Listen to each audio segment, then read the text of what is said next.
This video is sponsored by NordVPN. Get a 2-year plan at a discount plus 4 additional months for free by visiting nordvpn.com/flurfdesign. Have you ever walked down a suburban street or an empty parking lot and thought, this place feels creepy? It's the uniformity, lack of diversity, and the endless maze of sterile streets. It's no surprise that suburban horror is a popular genre seen in countless movies and shows. But what's even more prevalent are images of suburbs being used as liminal spaces.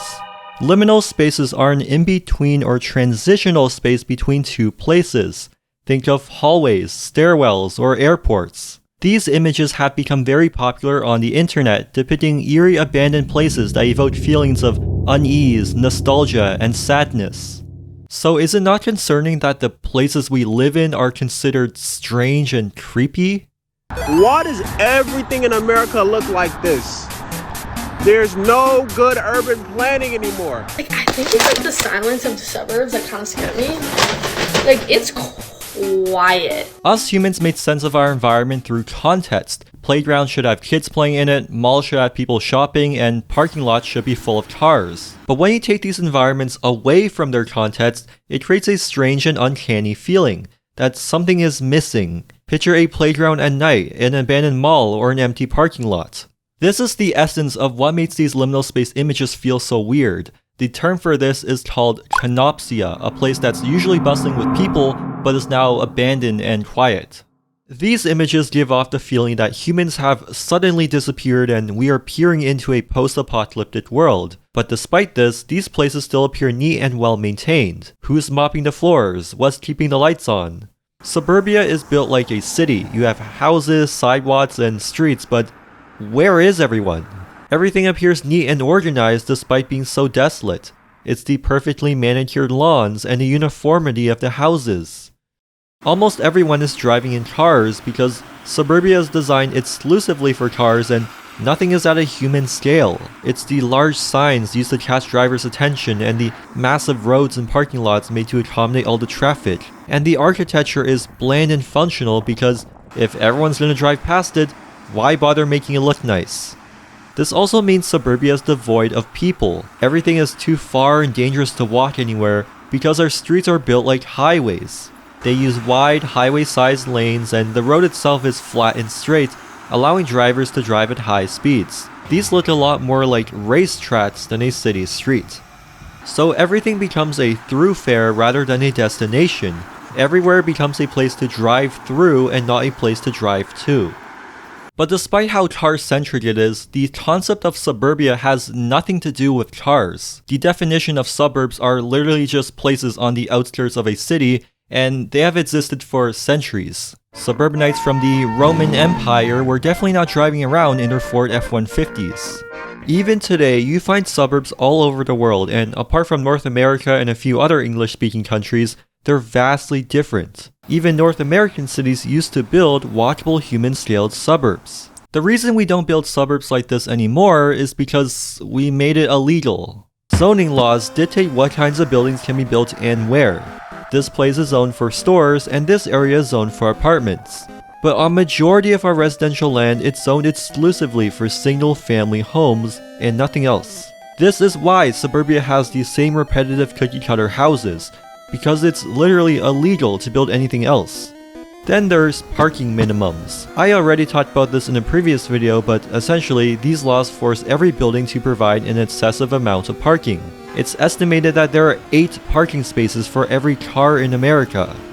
Humans like to be spatially contained by walls because it makes us feel protected. So when you're standing in the middle of a giant Walmart parking lot, you feel exposed and uncomfortable. If that wasn't enough, many suburban neighborhoods have what's called Homeowners Associations, or HOAs, which are basically organizations that enforce rules on residents and their property. This usually prevents you from changing how your home looks, such as painting your front door a different color or installing a certain kind of fence. Sometimes you can't even install solar panels because they would be, quote, too visible from the street. Freedom, am I right?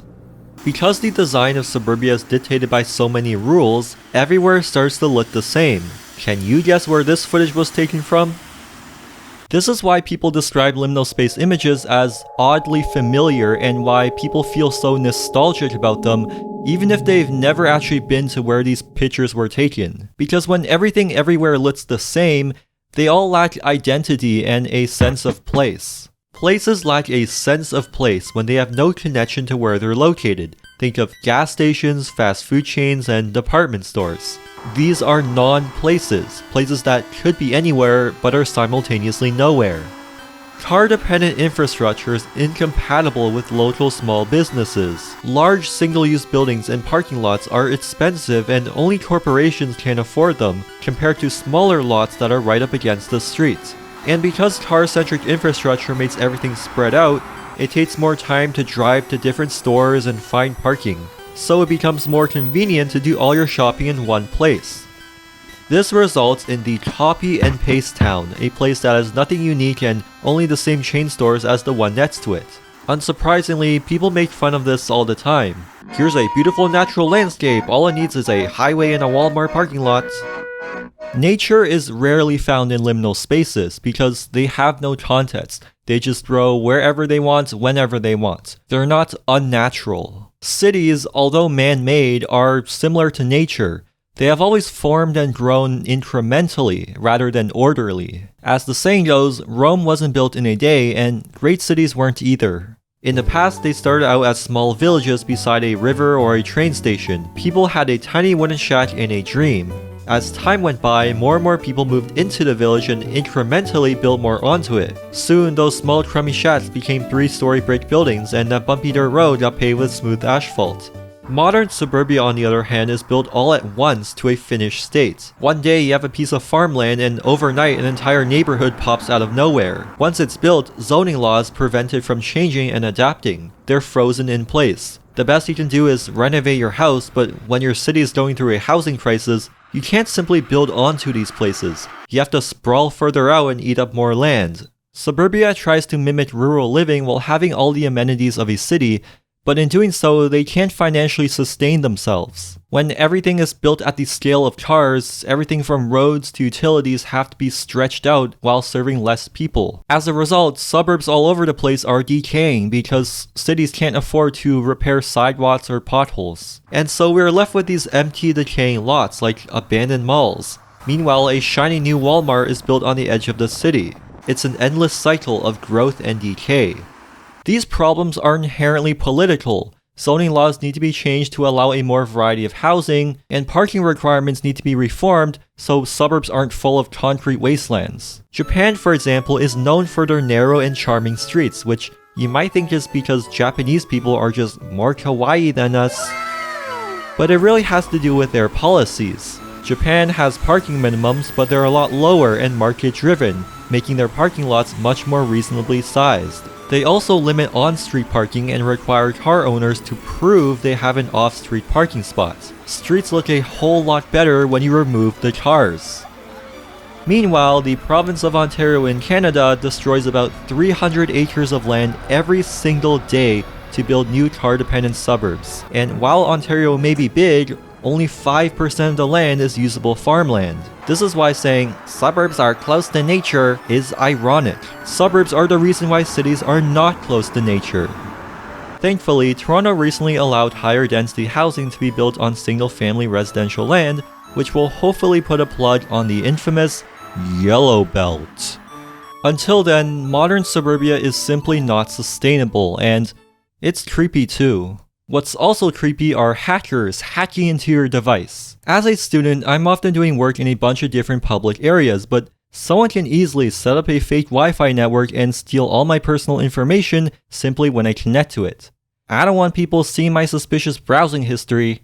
Thankfully, NordVPN is sponsoring today's video. NordVPN encrypts all your internet data so those creepy hackers can't expose all your dirty secrets. On top of that, their threat protection feature protects you from malware, ransomware, and a bunch of other nasty attacks. Now I can browse and do work in public areas without having to worry about my security.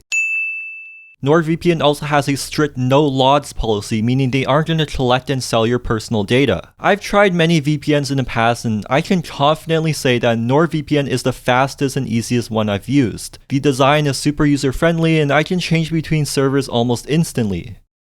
Right now you can get a 2-year plan at a huge discount plus 4 additional months for free by using my link nordvpn.com/flurfdesign. And if you change your mind, they have a 30-day money-back guarantee. So go to nordvpn.com/flurfdesign to get this exclusive deal and protect your online security. Thanks to NordVPN for sponsoring today's video.